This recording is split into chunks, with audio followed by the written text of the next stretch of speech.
السلام علیکم ورحمۃ اللہ وبرکاتہ۔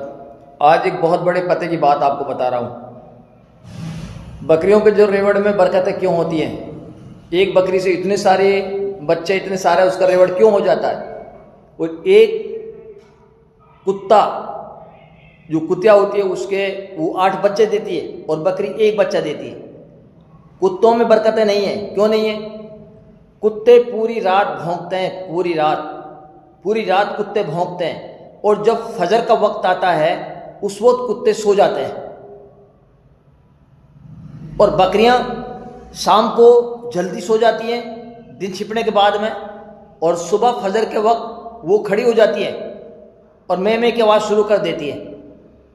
تو پتہ یہ چلا کہ جو اوپر سے جو رحمت، جو بارش سے جو برکتیں اترتی ہیں، آسمان سے جو برکتیں اترتی ہیں وہ فجر کے وقت ہی اترتی ہے، اور جس وقت برکتیں اترتی ہیں اس وقت بکریاں جاگی رہتی ہیں، اس لیے برکتوں میں زیادہ ہیں، اور کتے اس وقت سوئے ہوئے ہوتے ہیں اس لیے برکتیں اترتی ہیں، لیکن اس اترنے کا کتوں کو کوئی فائدہ نہیں ہے۔ یہی مثال ہم سب کی ہے۔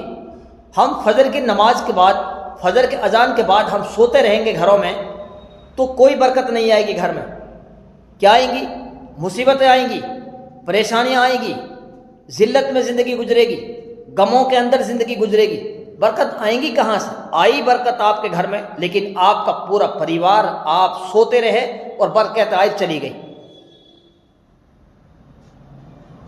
اسی لیے بکریاں اس وقت میں جاگی ہوتی ہیں تو برکتیں ہوتی ہیں۔ ہم ہر ایک کو اپنی زندگی کی فکر کرنی ہے۔ ہم اس دنیا میں بہت مختصر سے وقت کے لیے ہیں، ایک ایک سانس قیمتی ہے ہمارا۔ ہم اپنے رب کو پہچانیں، ہم اچھی زندگی گزاریں، حلال کمائیں، حرام طریقوں کو چھوڑ دیں۔ ہم فجر کی نماز کے بعد نہیں سوئیں گے، ہم ورزش کریں گے، روڈوں پہ ٹہلیں گے، نماز پڑھیں گے، اپنے کام ساتھ کو دیکھیں گے ہم، تو گھروں میں خوشحالی آئے گی، گھروں میں برکتیں آئیں گی۔ اور اگر آپ سوتے رہے فجر کی نماز کے بعد تو پھر آپ کے گھروں میں برکتیں کبھی نہیں آئیں گی، صرف آپ کو مصیبتیں آئیں گی، دکھ تکلیفیں آئیں گی، غم آئیں گے آپ کو، آپ کی زندگی بہت پریشانیوں کے دور سے وہ آپ کی زندگی گزرے گی۔ اس لیے ہم سب کو اپنی زندگی کی فکر کرنی ہے، اپنے وقت کی قدر کرنی ہے۔ نماز تو ہے، نماز کے بغیر تو دنیا میں سکون ہی نہیں ہے۔ نماز اللہ سے بات کرنے کا ذریعہ ہے۔ نماز پڑھو گے، اللہ سے مانگو گے، اللہ تمہیں دے گا، تمہاری پریشانیوں کو ٹالے گا، تمہیں مصیبتوں سے بچائے گا، تمہیں خوشحالی کی زندگی دے گا اگر نماز پڑھو گے۔ نماز نہیں پڑھو گے تو کہاں جاؤ گے؟ دنیا کے اندر سب سے اہم جو فرض ہے وہ نماز ہے۔ ایمان کے بعد نماز ہے تو سب کچھ ہے، نماز نہیں ہے تو کچھ نہیں۔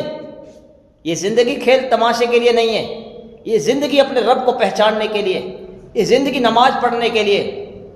اس زندگی میں ہمیں مختصر سے وقت میں اپنے رب کو راضی کرنا ہے، اچھی زندگی گزارنی ہے، سماج میں اچھی طریقے سے زندگی گزارنی ہے۔